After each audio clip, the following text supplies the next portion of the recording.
বর্তমানে 140 টাকা কেজি আর 110 টাকা কেজি। আলু হলো গত সপ্তাহে সেই সপ্তাহে দাম বেশি। আগে গত সপ্তাহে বেশি হলো 55 টাকা কেজি, এই সপ্তাহে বেশি 60 টাকা কেজি। কাঁচামরিচের দাম কমছে, মূলের দাম আগের মধ্যেই আছে, মূলের দাম ওই রকম আছে। বেগুনের দাম একটু কমছে, 40 টাকা কেজি। আর পেঁপের দামও কমছে, আমার সিমের দামও কম। গত সপ্তাহ হচ্ছে এই সপ্তাহ 120 টাকা কেজি, 120 টাকা কেজি। কপির দামও কম, কপি 60 টাকা কেজি। টমেটো 160 টাকা কেজি, গাজরও 160 টাকা কেজি। আদার দাম কমছে, আদা 120 টাকা কেজি। আর রসুন হলো 240 টাকা কেজি। আচ্ছা, শীতের সবজি তো দাম কমবে, এখন শীত আসছে, শীতের মতো এখন সবজি নামবি নিত্য নতুন, আরও দাম কমে যাবে। আগের চা দাম কমবে, এখন নতুন নতুন মাল নামিচ্ছে, এখন তো কমার সম্ভাবনা। আপনি সুন্দর একটি বিষয় নিয়ে উপস্থাপন করেছেন। বর্তমান বাংলাদেশের মানুষ খুবই এই কাঁচা বাজারের যে ঊর্ধ্বগতি অবস্থাটা, এটা নিয়ে সবাই শঙ্কিত। যারা নিম্ন মধ্যবিত্ত আয়ের মানুষ, তারা বেশি আসলে এই বিষয়টা নিয়ে টেনশন ফিল করছে।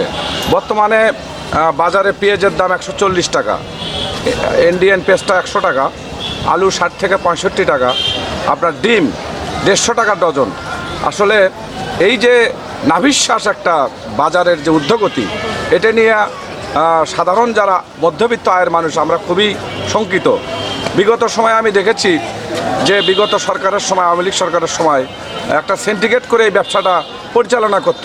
কিন্তু বর্তমানে তো যে সরকার আছেন, অন্তর্বর্তীকালীন সরকার, এনারা তো এটাকে নিয়ন্ত্রণ করা খুবই জরুরি মনে করছি আমি।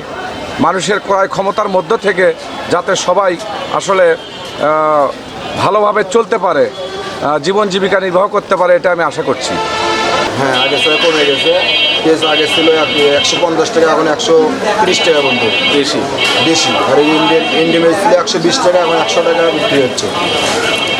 রসুন 240 টাকা, 220 টাকা এরকম এখন বিক্রি হচ্ছে। আদা এখন আগে ছিল 240 টাকা, এখন 160 টাকা বিক্রি হচ্ছে।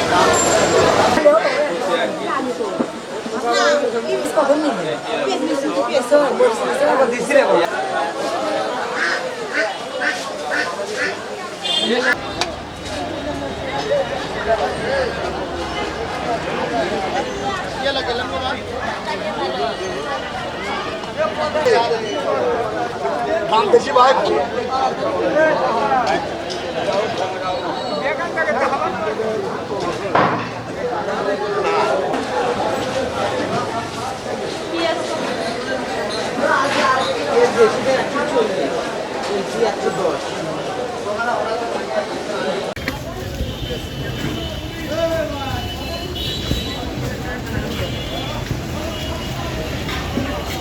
কি হচ্ছে রে, আগে থেকে দেখি খালি লাইনে ছবি তোলা, বুঝতেছি না।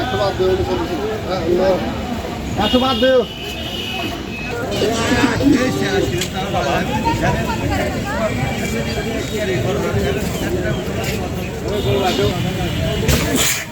হ্যাঁ,